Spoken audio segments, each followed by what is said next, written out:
بسم الله الرحمن الرحیم.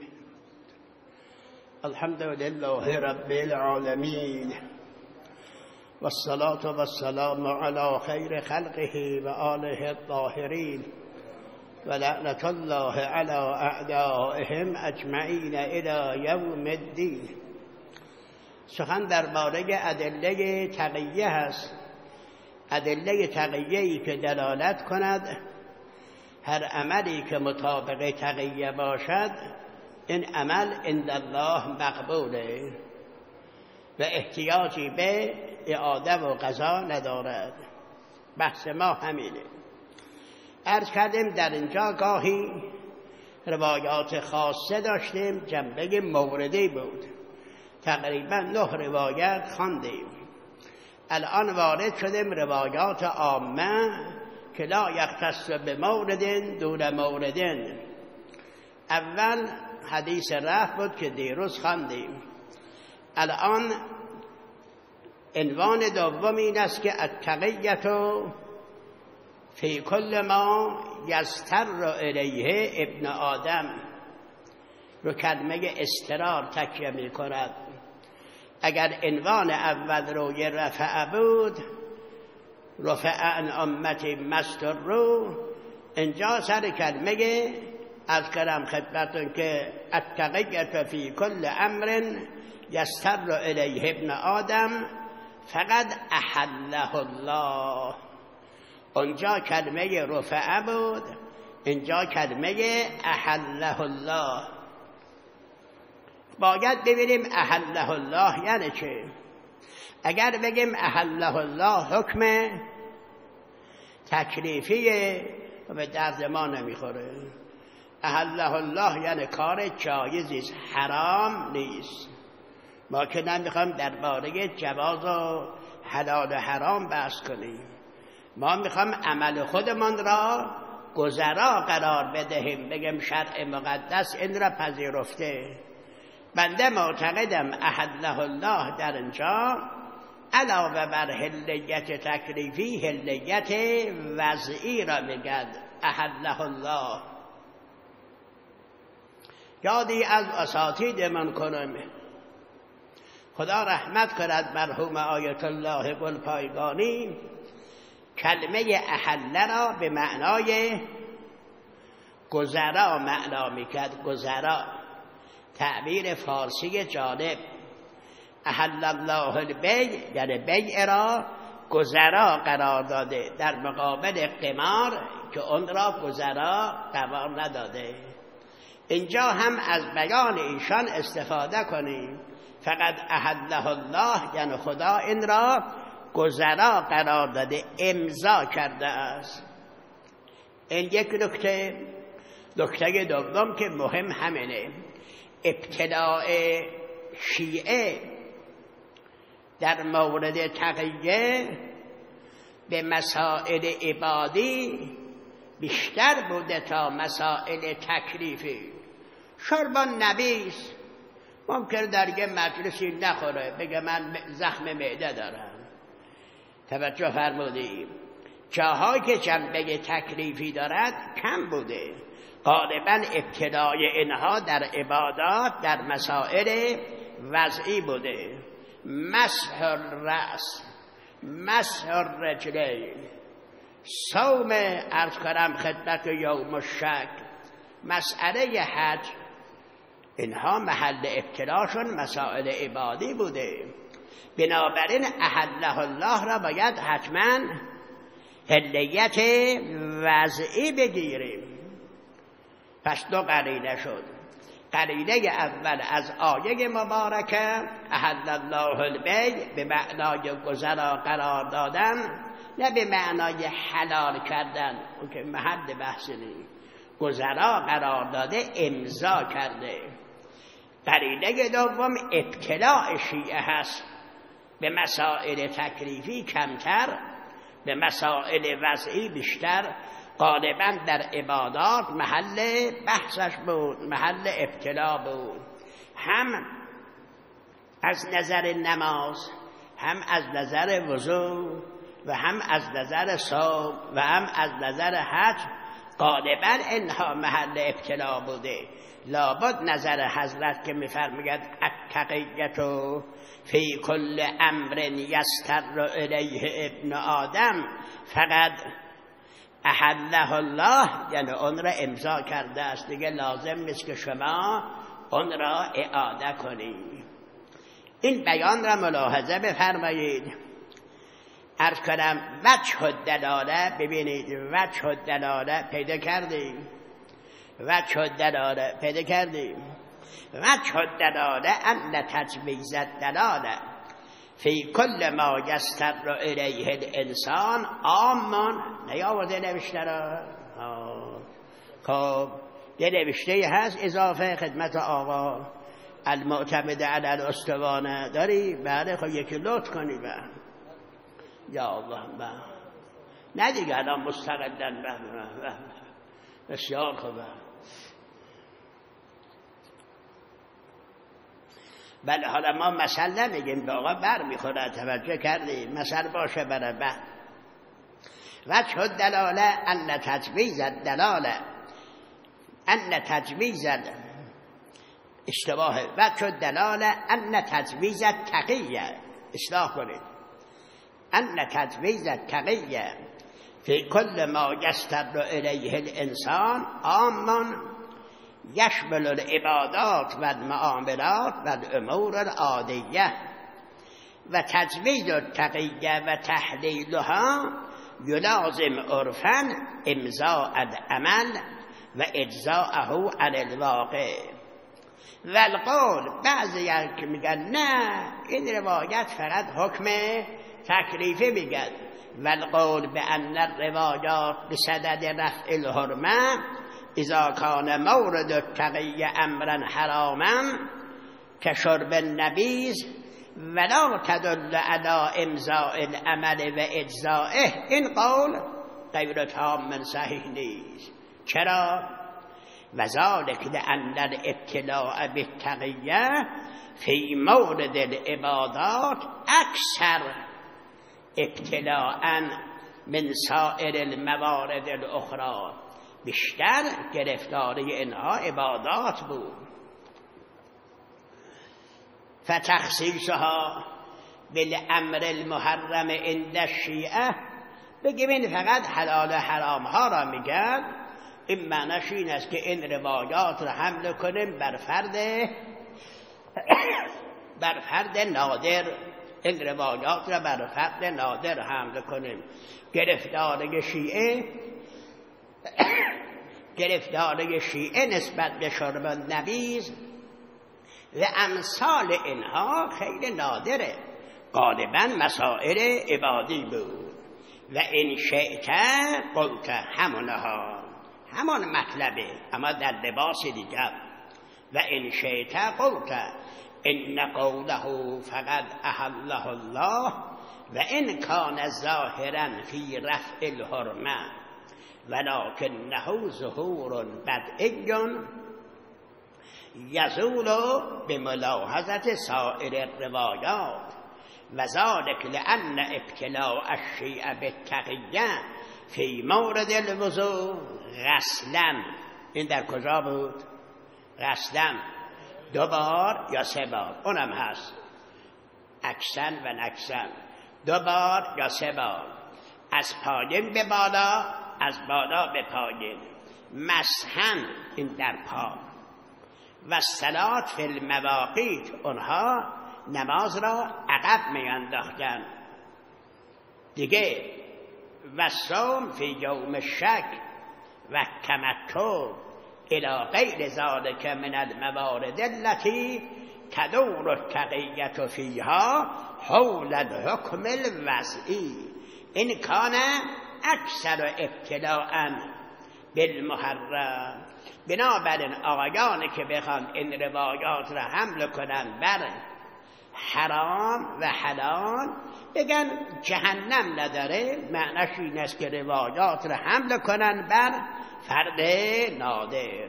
اگر بخواهیم روایات را بر فرد عام مطرح کنیم باید بگیم این حلیت هلیت وضعی هست نه هلیت تکلیفی، و یا لااقل هر دو را میگیرد، هم هلیت تکلیفی و هم هلیت وضعی.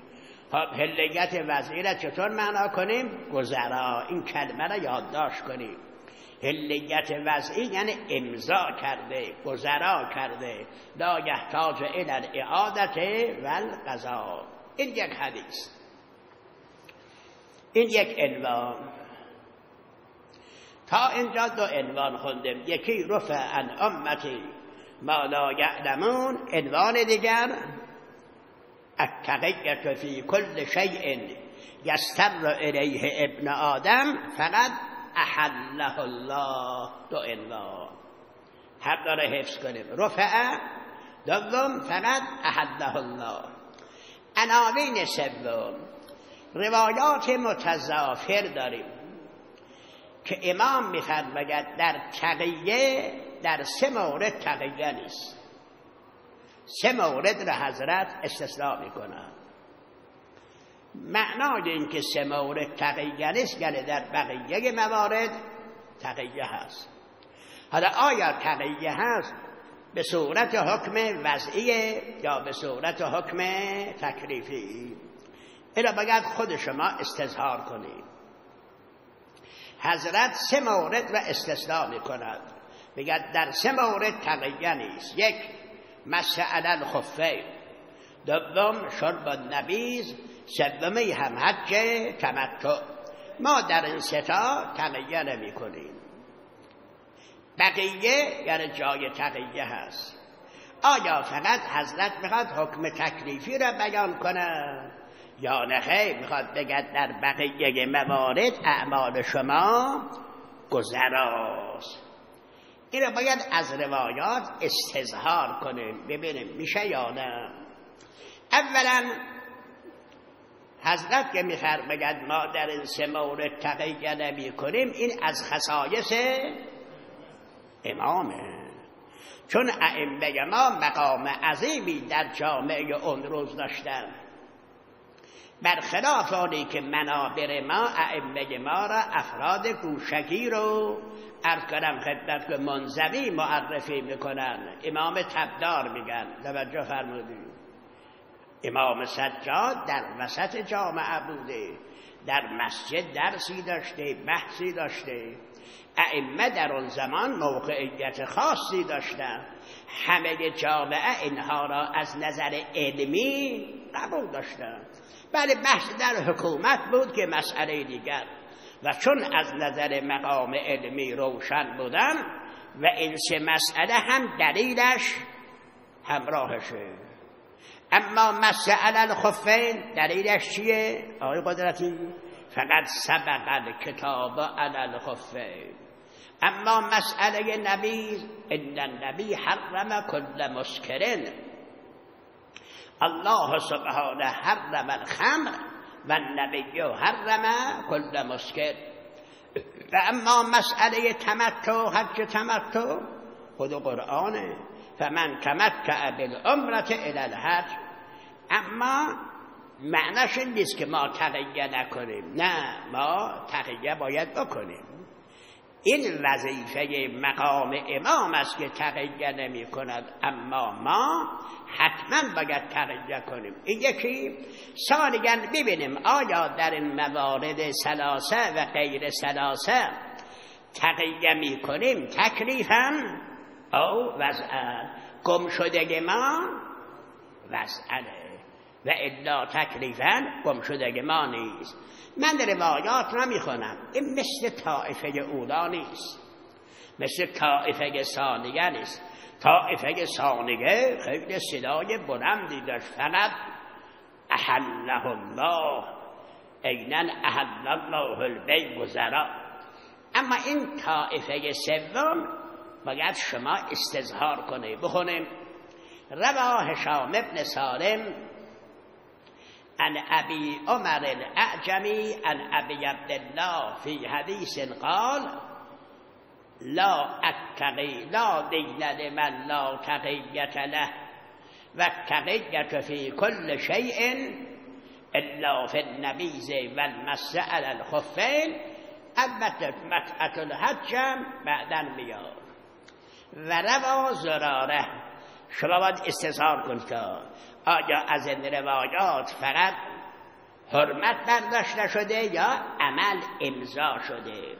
2 روا زراره قال قلت له فی مس الخفین تقیة فقال ثلاثة لا اتقی، خودش را میگه لا اتقی فیهن احدا، شرب الخمر، مسح الخفین و متعة الحج.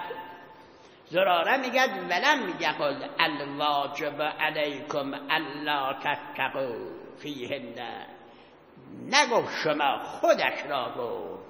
عرض کردم علتش این است که مقام علمی اینها روشن بود و دلیلم همراه بود. روى الصدوق فی الخصال عن علی فی حدیث 400. حدیث 400 چیه؟ امیر مومنان در یک مجلسی 400 تا از خصال را بیان کرده است. مرحوم صدوق این حدیث را در کتاب خصال آورده. خصال دور احادیثی میچرخد که در آن عدد باشد، نه که عدد 400 هست. اونجا هست که لیس فی شرب الخمر و المس علی الخفین تقیه. خب یه مقدمه را من میگم، مقدمه دوم از شما. از این که این ستاره استثناء میکند، آقایان میگن العام بعد الاستثناء حجتون فی الباقی، تو کفایه. العام بعد الاستثناء بعد التخصیص حجتون فی الباقی. معلوم میشود در غیر این سه من الباب الی المحراب تقیه هست، اما هست تکلیفاً یا هست وضعاً. این بسته به اجتهاد شما بخونیم. فإن استثناء الثلاثه دلیل علی عموم التقیة فی غیرها وقد عرفت ان اختصاص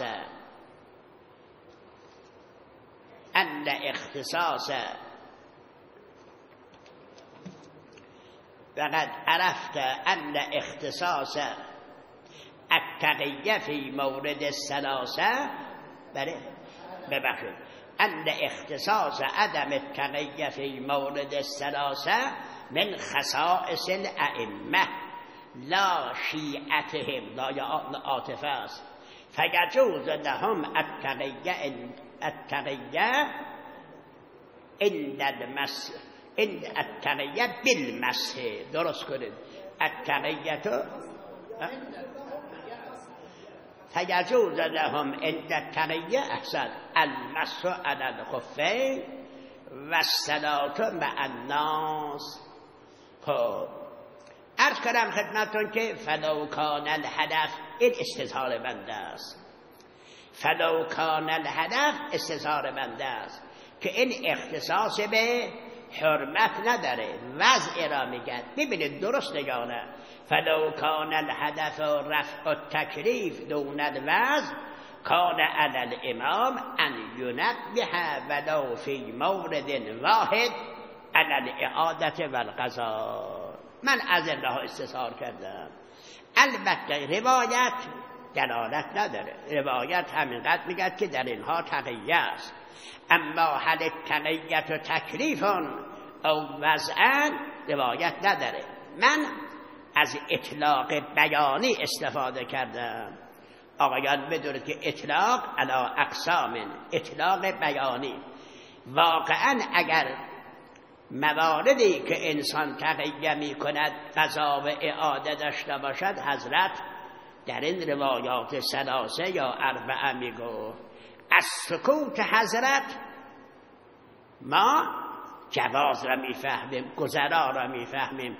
از سکوت حضرت این هم بیان بنده است. حالا آقایان اگر بیان دیگری دارن بفرمایید.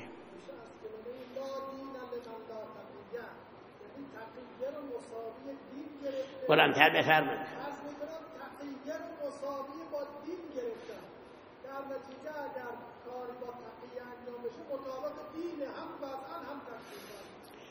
اگر آقایان شنیدن که شنیدن، نشنیدن بلندتر بگو من ترجمه کنم.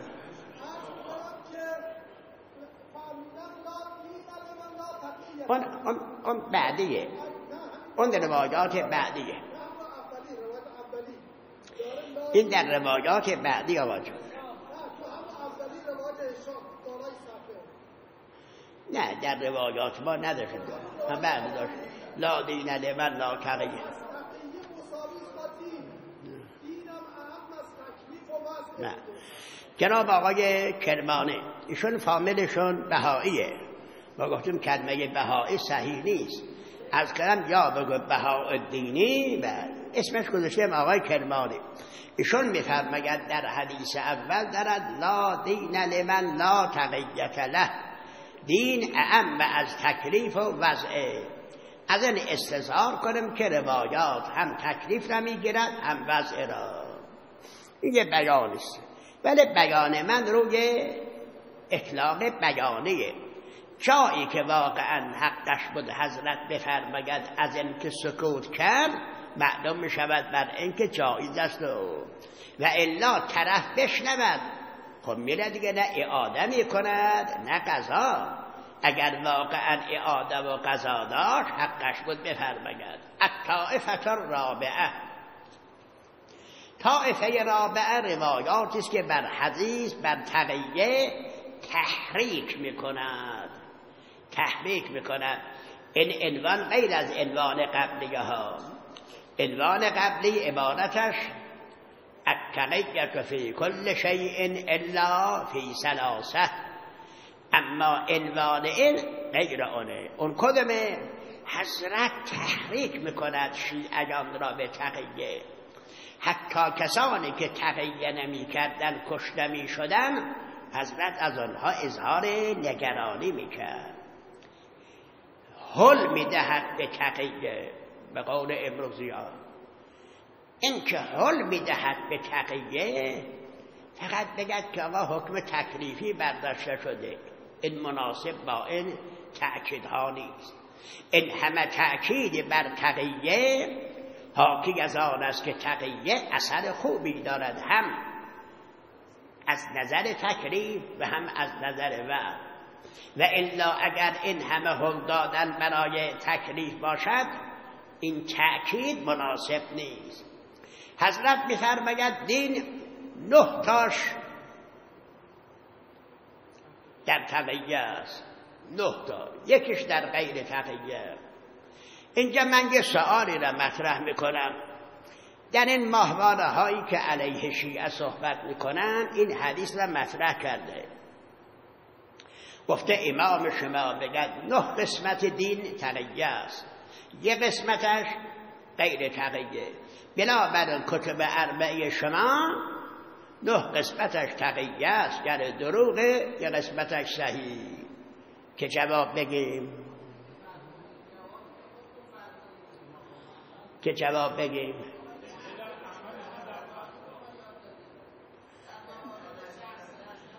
ارکلم روایت اینه دیگه. ارکلم خدمتون که ان 9 اعشار الدین فی التقیه لا دین لمن لا تقیة له.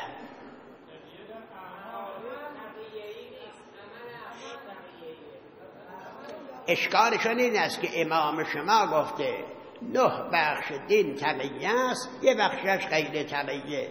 بنابراین احکام شما، کتب اربعه شما 9 تاش تقیه است، یعنی دروغه، یکی صحیحه. احسن.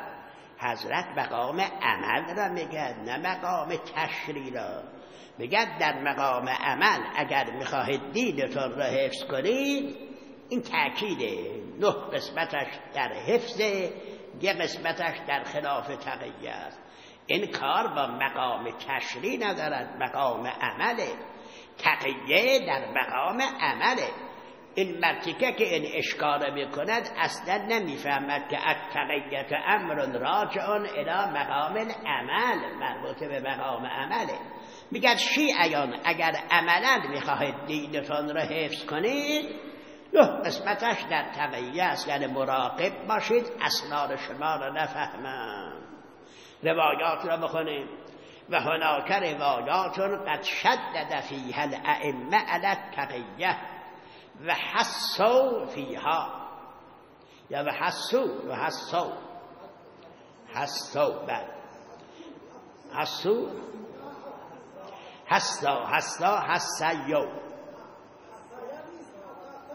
حسا دیگه حسا بله. نذکر منها ما یلی. یک، ما رواه معمر بن الخلاب قال سألت ابا الحسن عن القیام للولاة، فرماندار عباسی وارد بشود. قال ابو جعفر التقیة من دین و دین آبایی ولا ایمان لمن لا تقیة له، یعنی مؤمن به تشیع نیست.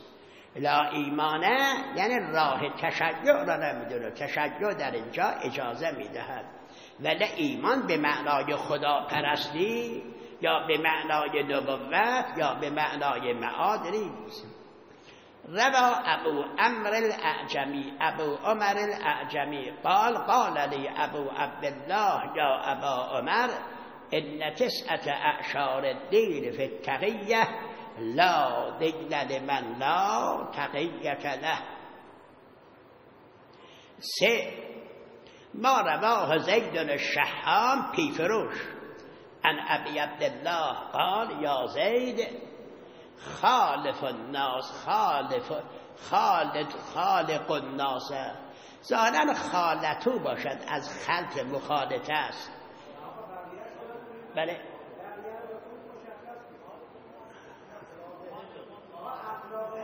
که میفرمه خالقوس خالق الناس باخلاقهم صلوا فی مساجدهم و عمدوا مرضاهم عیادت واشهدوا جنائزهم و ان استعتمتم ان تکونوا الائمه و المؤذنین، گفتم بفرما محراب فافعلوا فانکم اذا فعلتم ذلك قالوا هؤلاء الجعفریه رحم الله جعفرا ما کان احسن. خیلی دلالت دارد بر امضا. میگه اگر امام کردن برو، مؤذن کردن برو، در عرض کنم نماز جماعتشون حاضر باش. اگر واقعا این به دنبالش قضا و اعاده میخواست که این همه دیگه تفصیل نداره. بقیه روایات انشاءالله روز شنبه.